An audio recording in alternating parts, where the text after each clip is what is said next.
Hello મિત્રો, આજના વિડીયોમાં દરેકનું સ્વાગત છે. આજે તારીખ 31 જાન્યુઆરી અને શુક્રવારની સવારે આ વિડીયો બનાવી રહ્યો છું ત્યારે લગભગ ગિફ્ટ નિફ્ટી 200 પોઈન્ટ જેટલું અપ છે. એટલે માર્કેટ આજે પોઝિટિવ નોટ ઉપર ખુલે. બધા ગ્લોબલ માર્કેટ પણ પ્રમાણમાં સારા છે અને ખાસ કરીને આપણા માટે બજેટની ઇવેન્ટ નજીક છે.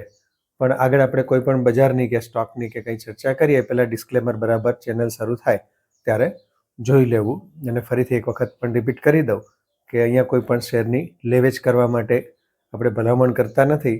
એ નિર્ણય તમે તમારા ફાઇનાન્શિયલ એડવાઇઝરની સલાહ લઈને કરી શકો છો, અથવા તમારું પોતાનું રિસર્ચ પણ એટલું સ્ટ્રોંગ કરી અને ત્યાર પછી એ નિર્ણય તમે લઈ શકો છો. તો મોટી ઇવેન્ટ જે બજેટ છે આવતીકાલે, અને એને અનુલક્ષીને સેશન પણ આપેલું છે બજારમાં પણ. તો આ વખતે વધારે પડતું બજેટને અનુલક્ષીને જ જે સ્ટોક હોય એની થોડી ઘણી આપણે વાત કરીશું. અને માર્કેટ સેન્ટિમેન્ટની વાત કરીએ તો લગભગ આમનામ જ રહેશે. માર્કેટ જે છે 23,000થી માંડી 23,800, કદાચ વધારે બહુ ઘટે તો 22,750, 800ની આજુબાજુ નિફ્ટીનો સપોર્ટ સારો એવો છે. કરેક્શનમાં ત્યાં સુધી આવે છે અને ત્યાંથી પાછું રિકવર થઈ જાય છે. અને બીજી ટ્રેડિંગની રેન્જ આમ ખરેખર જોવા જઈએ તો 23,150થી 23,422 જેવી જે નીકળે છે એની વચ્ચે પણ ટ્રેડિંગ કરી શકાય છે. જે લોકો ડે ટુ ડે ટ્રેડિંગ કરતા હોય એના માટેની છે.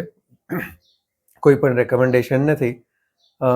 પણ આજે આપણે બજારની કે બીજી ચર્ચા કરીએ પહેલાં એક આઈપીઓ કે જેનો આજે છેલ્લો દિવસ છે, ડૉક્ટર અગરવાલ આઈ હોસ્પિટલ, એની વાત કરી લઈએ. આમ તો પહેલેથી જ જ્યારથી સ્ટડી કરતો હતો ત્યારથી કોઈ ખાસ ઇન્ટરેસ્ટિંગ આઈપીઓ લાગતો નહોતો, કારણ કે સૌથી અગત્યની વસ્તુ ગ્રે માર્કેટ પ્રીમિયમ કે જે 3% કે 2% જેટલું રહેતું હતું અને છેલ્લે તો 1% જેટલું જ છે. અને આવા માર્કેટ સેન્ટિમેન્ટમાં આટલું ઓછું પ્રીમિયમ હોય તો કદાચ એવું બની શકે કે જ્યારે લિસ્ટિંગ થાય ત્યારે એ ડિસ્કાઉન્ટમાં પણ ખુલી શકે છે. અને આઈપીઓમાં મોટે ભાગે આપણી માનસિકતા જે છે એ વધારે પડતી લિસ્ટિંગ ગેઇન માટેની રહેતી હોય છે. કંપની જે છે આઈ હોસ્પિટલને લગતી સર્વિસીસ, એની હોસ્પિટલ ચેઇન છે, એ સિવાય પણ પોતાની ફાર્મસી અને એ સિવાય પોતે મેડિસિન્સ જે છે એનું પણ પ્રોડક્શન કરાવી અને એનું પણ માર્કેટિંગ કરે છે. કે કેટલા બધા સેન્ટર છે અને એની એક કંપની જે લિસ્ટ છે એની વાત કરીએ. પણ ફંડામેન્ટલ્સથી માંડી અને કોઈ પણ વસ્તુમાં એટલું એવું કોઈ ધ્યાન ખેંચે એવી કોઈ પોઝિટિવ વસ્તુ એટલી બધી સારી દેખાતી નથી. કંપનીના કોમ્પિટિટરના નામ જે છે એ ખૂબ સારા છે.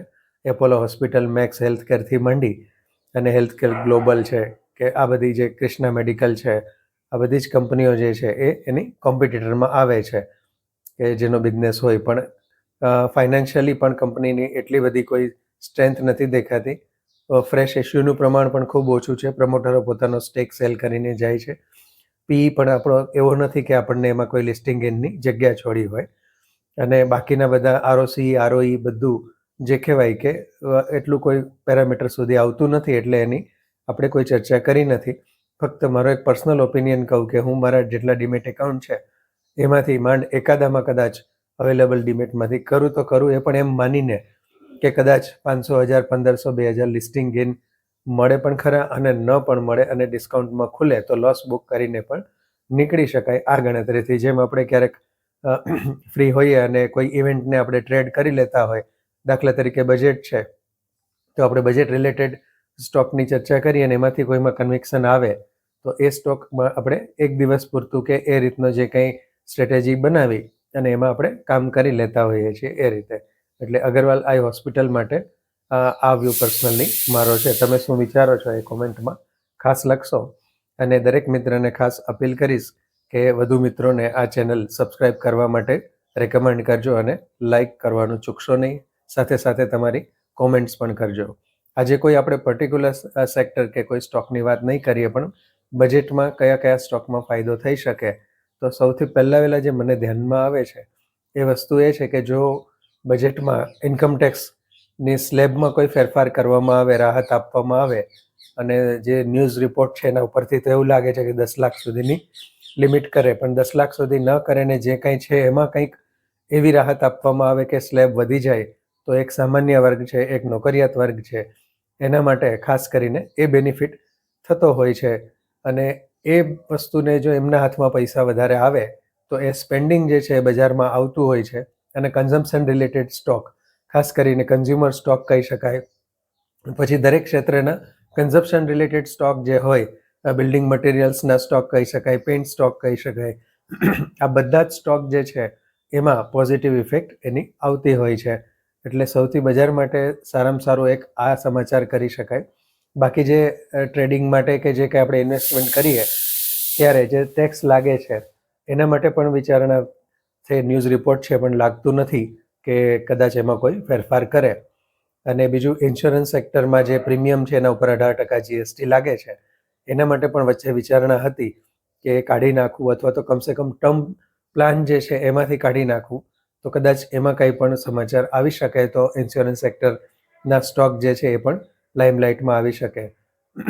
એટલે બજેટમાં આ રીતે કઈ કઈ વસ્તુઓમાં રિલેક્સેશન આપે છે એના ઉપરથી બની શકે કે એ સેક્ટર અથવા એને લગતા સ્ટોકમાં થોડા સમય પૂરતો કરંટ આવે. કારણ કે આમ જોવા જઈએ તો હવે બજાર એવી જગ્યાએ છે કે લગભગ એ મોટાભાગના સમાચારને થોડાક ટાઈમમાં જ ફેક્ટરિંગ કરી નાખે છે. એટલે કે એની અસર જે છે ને એ થોડાક ટાઈમમાં જ ઓછી થઈ જાય છે. કોઈ એવા ખરાબ સમાચાર આવ્યા હોય તો એને કારણે બજાર ઘટી ગયું હોય, પણ એ 2 દિવસની અસર કે 3 દિવસની રહેતી હોય મેક્સિમમ.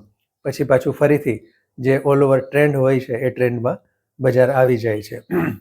છેલ્લે એક ખાસ વસ્તુ ધ્યાનમાં આવી હતી મારી, કે જે સ્ટોક માર્કેટ રિલેટેડ શેર હતા કે જે બજાર ઉપર આધારિત હોય, દાખલા તરીકે BSE છે, એન્જલ વન છે, કેમ્સ છે, CDSL છે, ઇવન પ્રોટિયન ઈ ગવર્નન્સ છે.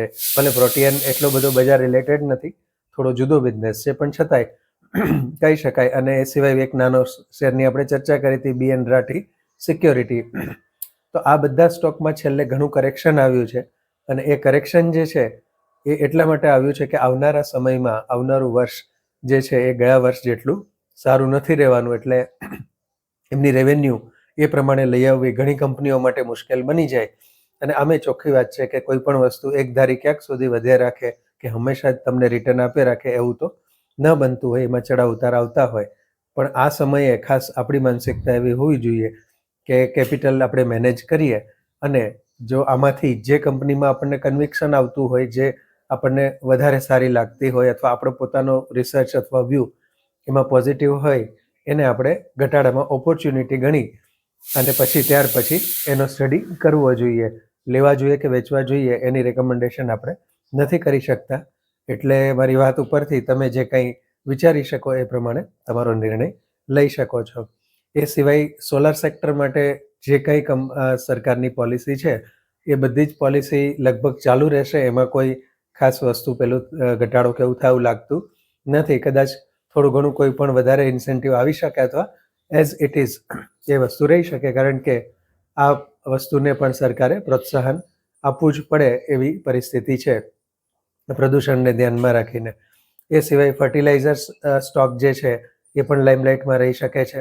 ખાસ કરીને કોરોમંડલ જે છે ગઈકાલે ખૂબ સારું પરિણામ આવ્યું અને સ્ટોક જે છે કેટલો બધો અપ હતો. આમ તો EID પેરી જે છે એમાં એનો 56% કે 54% જેવો સ્ટેક છે. એટલે મને કોરોમંડલ કરતાં વધારે EID પેરી લાગે છે, કારણ કે એમાં તમને 2 બિઝનેસ મળે છે. એક આખી કંપનીનું હોલ્ડિંગ મળે છે, અને EID પેરીના જે આગળના ગ્રોથ પ્લાન છે રિટેલ સેક્ટરમાં આવવાથી માંડી અને બીજા બધા એનો પણ બેનિફિટ મળે છે. તેમ છતાં કોઈ બાય કે સેલની રેકમેન્ડેશન નહીં સમજવી. તો ફર્ટિલાઇઝર જે છે, ક્રોપ પ્રોટેક્શન છે, આ બધી કંપનીઓ માટે પણ કંઈક બેનિફિટ આવી શકે છે. ડિફેન્સ બજેટનું ઓલરેડી અગાઉ જાહેરાત થઈ ગઈ છે, એટલે એમાં કોઈ શક્યતા ઓછી છે. રેલવે માટેની જાહેરાત, એલોકેશન કેટલું ફંડ કરવાના છે એની પણ જાહેરાત થઈ ગઈ છે, એટલે એનું પણ કંઈ ખાસ આવે એમ નથી. પણ બીજું એ કે પબ્લિક સેક્ટર એન્ટરપ્રાઇઝ જે કહેવાય, ગવર્મેન્ટ સેક્ટરની કંપનીઓ, એને કોઈ બેનિફિટ થાય અથવા એ હંમેશા ટૂંકમાં આવનારા સમયમાં પણ થોડી ફરીથી લાઇમલાઇટમાં આવે એવી શક્યતા મને પૂરેપૂરી દેખાય છે. તો એ સમયે ધ્યાનમાં રાખવા જેવી કંપનીઓ, જેની આપણે પહેલાં ચર્ચા કરી હતી, 2 કંપનીઓની, ઇરેડા અને હુડકો, આ કહી શકાય. અને એ સિવાય હમણાં એક સારી ઇન્ટરેસ્ટિંગ કંપની IRFC જે છે એને પણ ધ્યાનમાં રાખી શકાય. IRFC માટેનો ડિટેલ વિડીયો જે છે ટૂંક સમયમાં જ ચેનલ ઉપર આવશે. એ સિવાય રેલવેના પ્રોત્સાહન આપવાની સરકારની પોલિસી છે. તો રેલવે જે છે ને એની એક પ્રોક્સી બીજી જે છે બેરિંગ કંપનીઓ કહી શકાય, કારણ કે રેલવેને પુષ્કળ પ્રમાણમાં જે કયા બેરિંગ જે છે એની જરૂર પડતી હોય, અને એને લગતી કંપનીઓની ડિટેલ પણ આપણે ટૂંક સમયમાં જ જોવા મળશે. પણ બજેટ રિલેટેડ જે કહેવાય કે આટલી આ બધી કંપનીઓ જે છે એને ધ્યાનમાં રાખવી જોઈએ. આ સિવાયના પણ એવા ઘણા સેક્ટર છે કે જેની જાહેરાત આવી શકે છે, પણ તેમ છતાં પર્સનલી મારું મંતવ્ય એવું છે કે જે અપેક્ષા છે એ પ્રમાણે લગભગ સરકાર એટલી બધી છૂટ, દાખલા તરીકે ઇન્કમ ટેક્સની વાત હોય કે કોઈ ટેક્સ ઓછો કરવો કે નાબૂદ કરવાની વાત હોય, એમાં એટલી બધી છૂટછાટ આપે એવું પર્સનલી મને એટલું બધું લાગતું નથી. પણ છતાંય જનરલ ઓપિનિયન જે છે એ ન્યૂઝ રિપોર્ટ બધા આ રીતના આવે છે અને આવી જાય તો ખૂબ સારું છે. આપણે મધ્યમ વર્ગ માટે જે કહેવાય કે ઘણા રાહતના સમાચાર આવી શકે છે, કારણ કે દિવસે દિવસે મોંઘવારી વધતી જાય છે. એના પ્રમાણમાં આવક જે છે એનું સંતુલન જાળવવું મુશ્કેલ બની રહ્યું છે.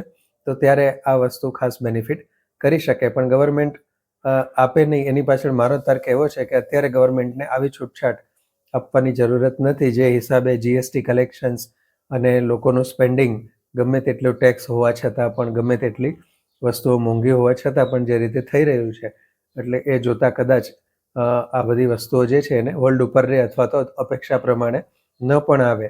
પણ તેમ છતાંય ધારો કે કોઈ પણ એવા સમાચારથી બજારની અંદર કરેક્શન આવે સારું એવું, તો સારી સ્ક્રિપ્ટ જે છે, સારો બિઝનેસ જે છે એનો સ્ટડી કરવા માટેની તમને ઓપોર્ચ્યુનિટી મળે છે. એ વસ્તુ ખાસ ધ્યાનમાં રાખવાની મિત્રો. આજના દિવસ માટે એટલું જ. ધન્યવાદ. જય હિન્દ.